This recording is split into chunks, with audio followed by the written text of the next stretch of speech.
नमस्कार, times of Swaraj में आप सबों का स्वागत है और मैं हूं संतोष सिंह।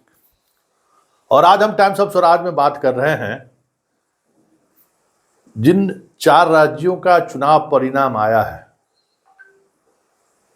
उस परिणाम को लेकर अलग अलग तरीके से मंथन चल रहा है, विश्लेषण हो रहा है। अपने अपने तरीके से लोग दावे भी कर रहे हैं और हार की वजह भी टटोल रहे हैं। इस मौके पर 2 बयान बड़े काफी महत्वपूर्ण हैं। एक अखिलेश यादव की पार्टी की तरफ से आया कि घमंड चूर चूर हो गया, और दूसरा जदयू की तरफ से आया कि यह हार इंडिया गठबंधन की नहीं, कांग्रेस की है। दोनों बयान अपने आप में महत्वपूर्ण हैं और इन तमाम बयानों के बीच एक और जो हिस्टोरिकल फैक्ट है वो फैक्ट है तेलंगाना में कांग्रेस की सरकार बनना। हिस्टोरिकल फैक्ट इसलिए कह रहे हैं कि तेलंगाना के मुख्यमंत्री चंद्रशेखर राव इस विपक्षी एकता की धुरी को लेकर अखिलेश और केजरीवाल के बीच डंडी मारते रहते थे। वो केंद्र था जिसके सहारे ये दोनों कुछ बाएं कुछ दाएं करते रहते थे। तो वो केंद्र बिंदु भी खत्म हो गया। तो एक बड़ा संकेत है कि अब जो कुछ भी होगा आमने सामने होगा, कोई पर्दे के पीछे की गुंजाइश नहीं बची है।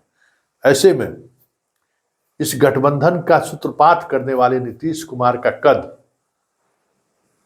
जिस तरीके से परिणाम आने के बाद लगातार बढ़ रहा है, वो संकेत है कि आने वाले चुनाव में नीतीश और मोदी आमने सामने हो जाए तो कोई बड़ी बात नहीं होगी, क्योंकि ये साफ दिखने लगा है कि इस हार के बाद कांग्रेस डिमोरलाइज है।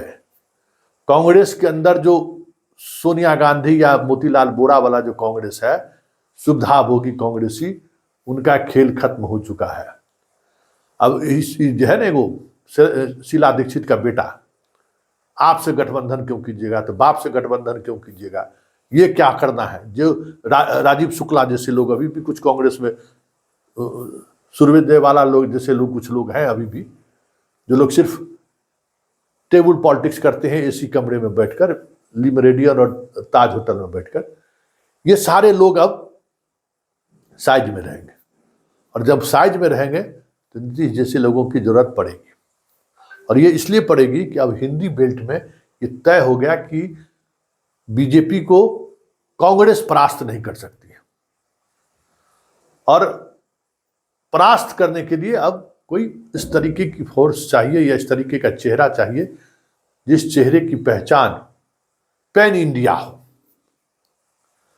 तो उसमें नीतीश कुमार ही एक ऐसे चेहरे हैं, क्योंकि अखिलेश प्रधानमंत्री को लेकर अभी इस तरीके से रेस में आना नहीं चाहेंगे कि हम कन्वेनर बन जाएं, हम उस तरीके से ले।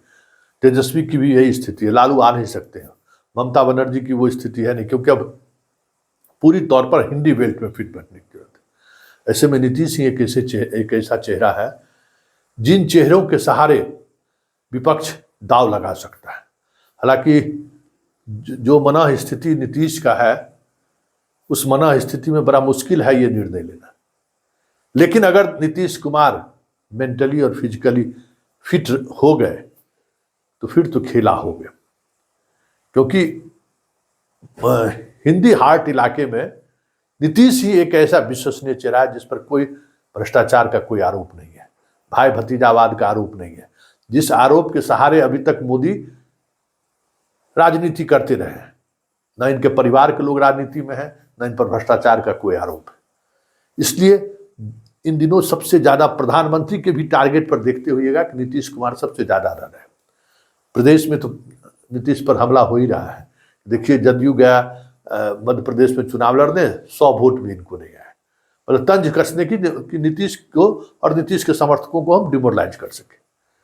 लेकिन इन सबसे इतर जो सबसे महत्वपूर्ण बात है कि नीतीश की जरूरत अब कांग्रेस को भी है, क्योंकि जो लोग इस तरीके, कांग्रेस ही कमजोर नहीं हुआ है, आप भी कमजोर हुआ है।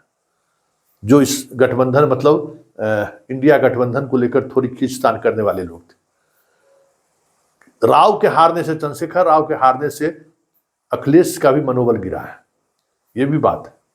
इसलिए हर ऐसा तत्व जो इस गठबंधन को लेकर बाएं दाएं सोच रहे थे, उन तमाम लोगों को जनता ने कह सकते हैं कि पर कतर दिया है।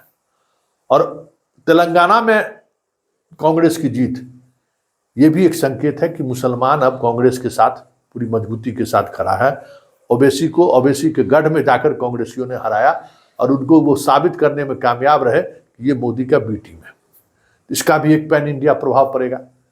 और इन सब प्रभावों के बीच नीतीश कुमार का हार से ही सही कद बढ़ा है। और 6 तारीख को जो बैठक बुलाई गई है, उस बैठक में नीतीश कुमार को कोई बड़ी जिम्मेवारी दे दी गई तो कोई बड़ी बात नहीं होगी, क्योंकि अब कांग्रेस के पास कोई तर्कस में तीर बचा ही नहीं है जिसके सहारे वो राजनीति कर सके। अब उनके पास एकमात्र विकल्प है कि जो जहां क्षेत्रीय दल जिस हैसियत में है उनके साथ सामंजस्य बैठाएं और 2024 की तैयारी में जुट जाए।